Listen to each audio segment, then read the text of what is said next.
လားဗျာပရလောကဖြစ်ရမှန် YouTube channel လေးကနေပြန်လဲကြိုဆိုလိုက်ပါတယ်ဗျာ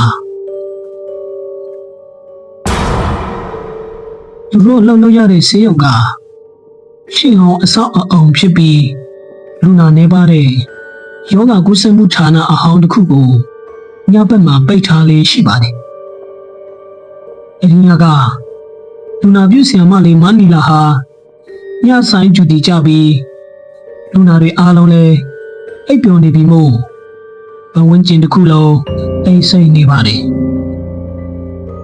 လူနာပြုရုံခန်းကနေလူနာဆောင်တွေကိုလမ်းမြင်နေရတယ်ညတနာရီလောက်မှာမနီလာဟာဘုံမှန်လက်လေစစ်ဆေးဖို့ထွက်လာခဲ့တယ်လူနာဆောင်တွေကြားကရှောက်လာနေတော့မှပဲအိမ်စိတ်နေတဲ့လေထုထဲကနေမပီမတဝမ်းနေတဲ့ငိုတန်တဲတဲကိုကြားလိုက်ရတယ်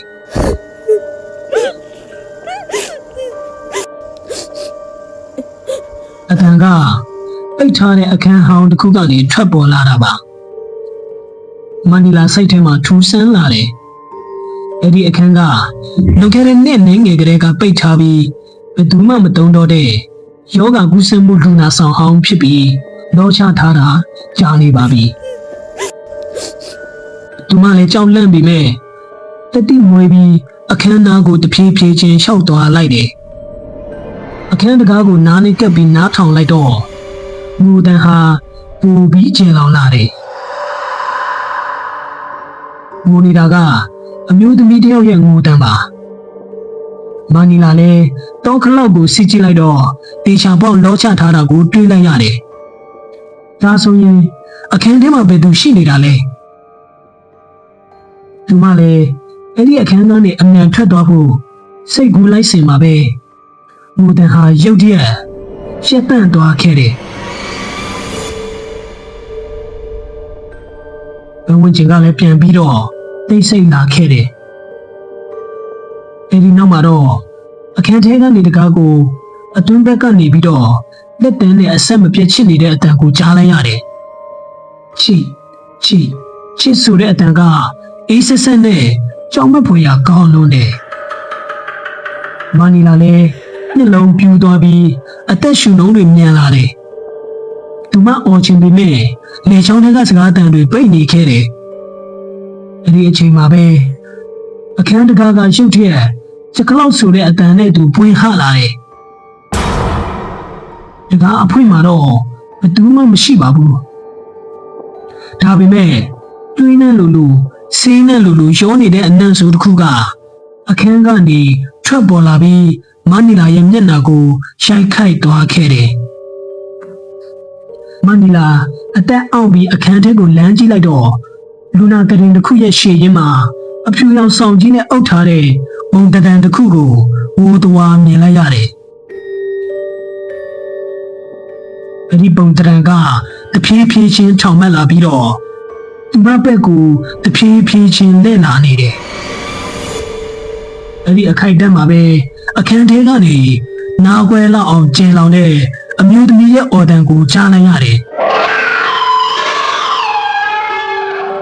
အတန်ကလူတယောက်ရဲ့အတန်မဟုတ်ပဲ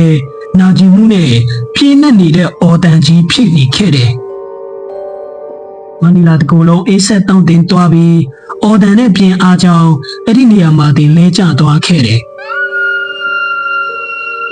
နောက်နေ့မနေ့မှာတော့သူမသတိပြန်ရလာပြီးအခြားသူနာပြုတွေကသူမကိုစောင့်ရှောက်ပေးနေတာကိုသူမတွေးလိုက်ရတယ်အဲ့ဒါနဲ့သူမရဲ့ညဘက်အဖြစ်ကိုပြန်ပြောပြလိုက်တော့ဆေးရုံအုပ်ချုပ်ရေးမှူးကမနီလာမင်းမြင်တာအဲ့ဒီအခန်းမှာလွန်ခဲ့တဲ့နှစ်20လောက်ကယောဂဆိုးနဲ့နာကျင်စွာတည်ဆုံးသွားတဲ့သူနာပြုဆရာမလေးတယောက်ဖြစ်မယ်သူကအခန်းထဲမှာတယောက်တည်းကြံခဲ့တော့အော်ဟစ်ငိုယိုပြီးဆုံးသွားတာ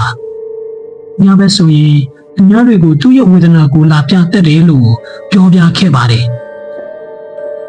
မနီလာဟာအဲ့ဒီညကစပြီးအဲ့ဒီဆေးရုံမှာညဆိုင်လုံးဝမယူရဲတော့ပါဘူးအခုထိလေညဘက်မှာပိတ်ထားတဲ့တကားတစ်ခုကနေငိုတန်တုံးမဟုတ်နားခွဲလောက်အောင်អော်တဲ့အတန်ကိုပြန်လေကြားရောက်လာမှာကိုအမြဲတမ်းကြောက်လန့်နေမိတယ်လို့လည်းဆိုပါတယ် ဟုတ်ကဲ့အားလုံးပဲမင်္ဂလာပါဗျာကျွန်တော်ကတော့ဒီဆက်လန်းလေးကိုရေးသားတင်ဆက်သူတန်းအောင်စင်ပါခင်ဗျာ